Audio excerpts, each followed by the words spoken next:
mga bata, magandang araw sa inyong lahat. Kamusta na kayo? Today is the day that the Lord has made.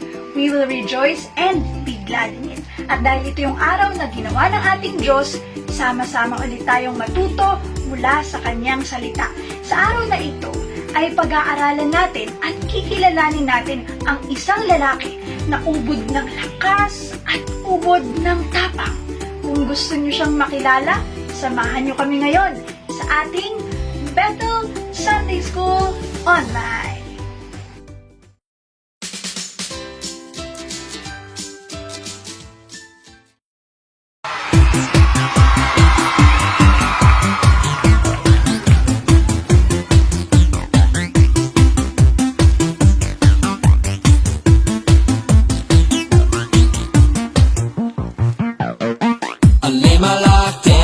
Your feet, you're the only one I need. I turn to you and you are always there. In troubled times it's you I seek. I put you first, that's all I need. I humble all I am, all to you.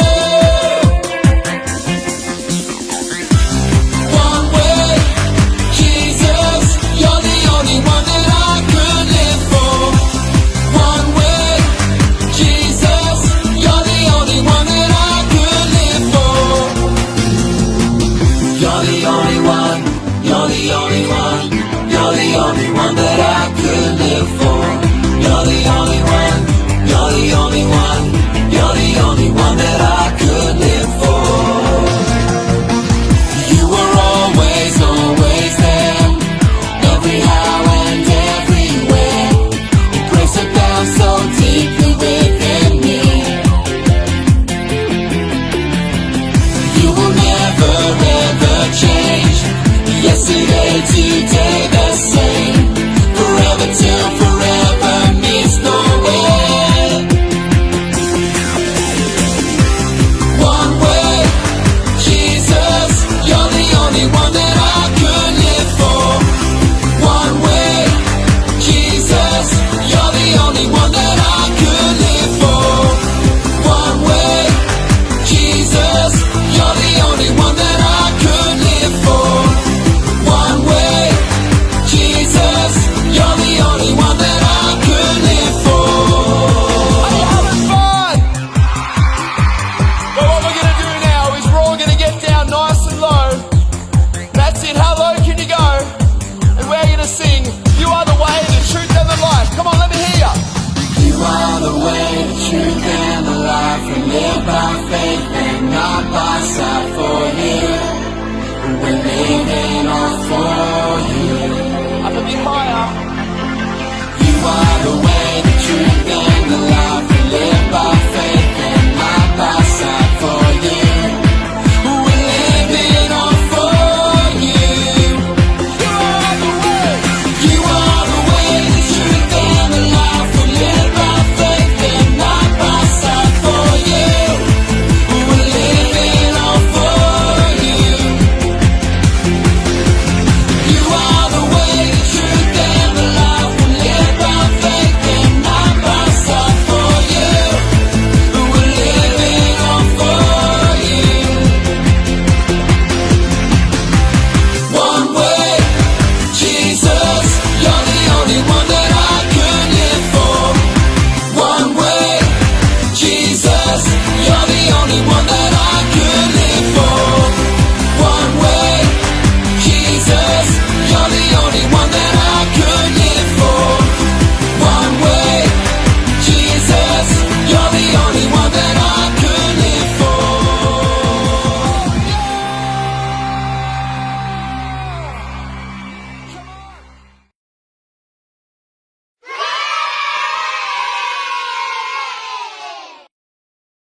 Si Samson at ang kanyang buhok.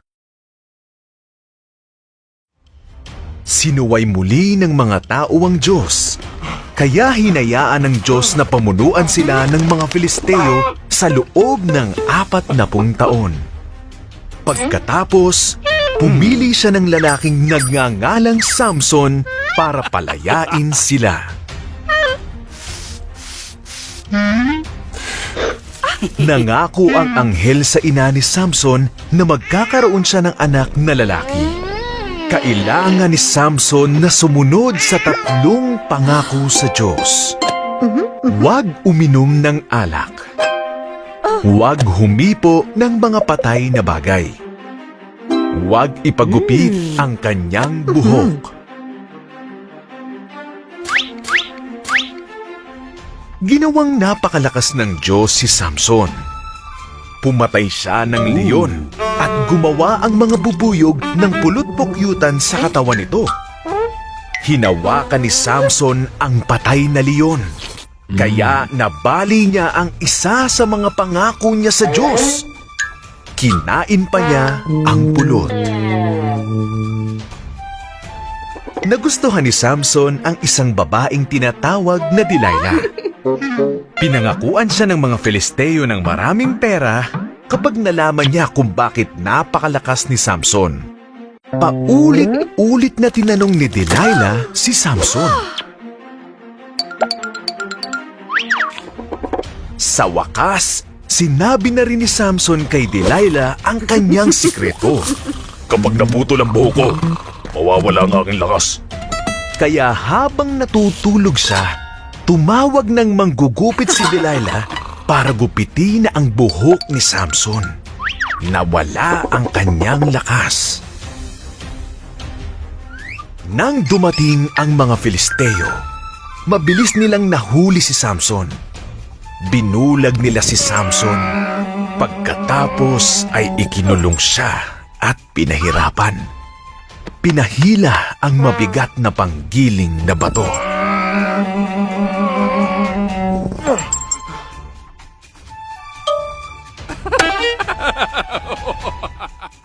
Unti-unting humaba muli ang buhok ni Samson.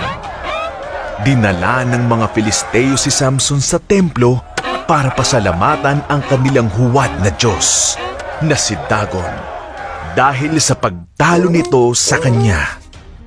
Humingi ng tulong si Samson sa Diyos upang gawin siyang malakas muli sa huling pagkakataon. Tumayo si Samson sa gitna ng 2 haligi at tinulak ang mga ito. Nabuwag ang buong templo na siyang pumatay sa lahat ng Filisteo, kasama na rin si Samson. Hindi tinupad ni Samson ang kanyang mga pangako. Ngunit tinupad ng Diyos ang kanya.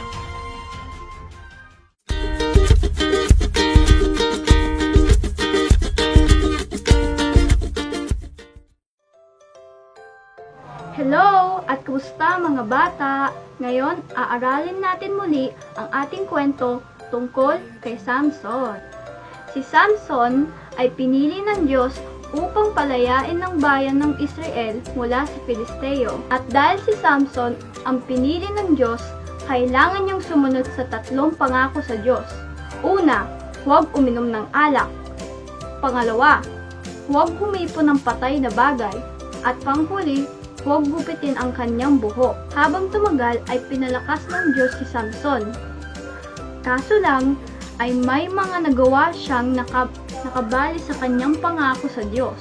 At isa dito ay ang pagkaputo ng kanyang buhok dahil sa isang babaeng na kanyang nagustuhan na ang pangalan ay si Delilah. Dahil dito, nawala ang lakas ni Samson at hinuli siya ng mga Filisteo. Habang nakatali si Samson sa haligi ng templo ng mga Filisteo, ay humingi siya muli sa Diyos ng lakas. Pinalakas siya ng Diyos at nagiba niya ang buong templo at namatay ang naroon. Katulad ni Samson, maaring dahil sa ating kahinaan ay hindi natin magagawa ang ating mga pangako sa Diyos. Nanghihina tayo at bumabagsak. Pero kapag lumapit at tumawag tayo sa Diyos, palalakasin niya tayo at tutulungan. Dahil siya ay tapat ng Diyos at tumutupad sa mga pangako niya.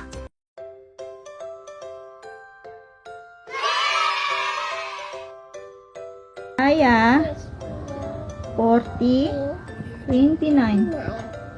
He gives strength to the weary and increases the power of the weak. Isaiah 40 verse 29. He gives strength to the weary and increases the power of the weak.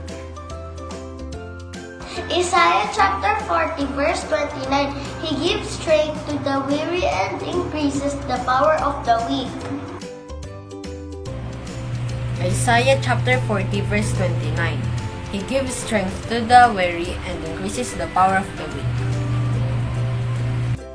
Isaiah 40 verse 29, He gives strength to the weary and increases the power of the weak. Isaiah 40:29, He gives strength to the weary and increases the power of the weak. Ang maliit mga napapagod ay kanyang pinapalakas. Isaiah 40 verse 29. Ang malihinat na papagod ay kanyang palalakasin. Isaiah 40 verse 29.